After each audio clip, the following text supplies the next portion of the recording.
November 3 na at habang karamihan sa bansa ay bumalik na sa trabaho, sa Betis, Guagua, Pampanga, hindi pa nangangalahati ang undas o daon para sa mga Kapampangan. Sa nasabing lugar, hindi lang kasi 1 o 2 araw ang paggunita ng daon na ang ibig sabihin ay oblation o pag-aalay, kundi 9 na araw.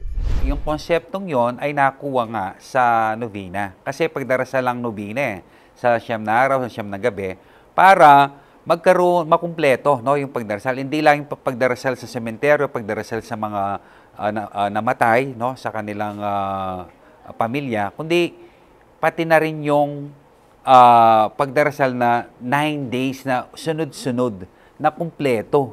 Sa loob ng 9 na araw, hindi lang mga pamilya ang nasa sementeryo, pati ang mga taong simbahan ay naroon din. Ang mahalaga ngayon, the church make herself present in the lives of the people, no?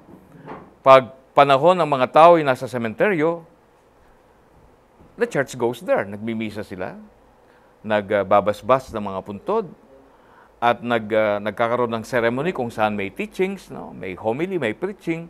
In the case of Guagua and Betis, Betis in particular, November 1, ang kanilang pagdalaw sa sementeryo, ang ginagawa nila, ine-extend nila up to 9 days.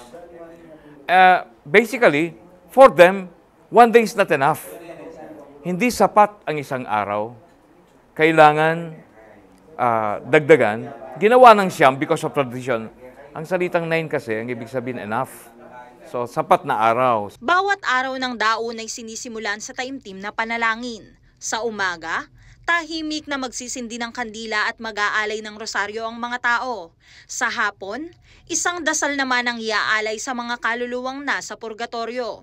At ang kabuuang mga araw pa ay ilalaan para sa pag-alala at pagdarasal sa kani-kanilang mga mahal sa buhay.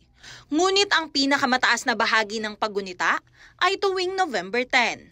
Alas 6 ng umaga, kung kailan idinaraos ng pari ang banal na misa para kareng mangobye o misa para sa mga patay sa mismong sementeryo. Dito, kailanman hindi nakakalimutan ng mga patay. Ginagawa na rin itong panahon upang magkasama-sama ang magkakapamilya. Yung tradisyon namin kasi dito mahalaga kasi tuwing dumarating itong undas, nagtitipon yung mga pamilya at saka yung alaala ng puntod. Yun, inaalala namin. Yun ang pinangalagaan namin, yung taon-taon yun. Dadasal, kaya kumakain din. Pero masaya naman, wala nang problema sa ano. Nagkikita-kita yung mga kamag-anak, ganun. Minsan sa 1 taon lang naman. Ayun, nag-iilaw kami araw-araw. Umpisa ng alas 4.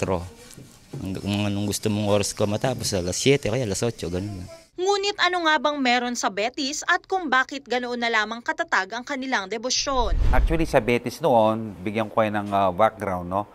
Bawat pamilya noon dyan, kung meron silang anak na lalaki, ay pinapasok sa seminaryo para magpari. Kaya bawat pamilya noon dyan, may member na isang pari. Kaya very religious yung lugar, no? Very sagrado ang lugar na yan. Kaya yung mentalidad na yon ay nahanap ng mga bawat pamilya sa Betis at dito nga nagsimula na ang kanilang very faithful and religious, no? Especially to their yung mga namatayan na pagdarasal ng 9 days and 9 nights. No, diyan galing 'yon. Dapat umanong idokumento ang tradisyong ito sa Betis upang maipasa sa mga susunod pang henerasyon. Unang-unay na gawing narrative 'yan. Kasi kulang ng narrative yung ibang ganitong uri ng practices, no?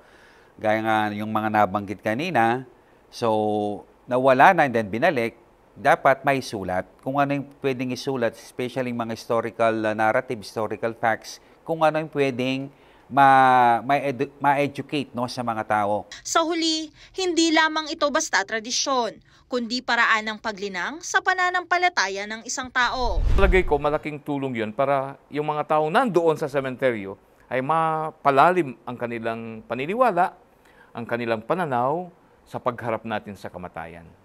9 na araw ng pagunita, 9 na gabi ng panalangin. Sa Betis, bawat kandila ay pag-asa at bawat dasal ay daan para sa kaligtasan ng mga kaluluwa ng mga pumanaw na mahal sa buhay. Reyniela Tugay, CLTV 36 News.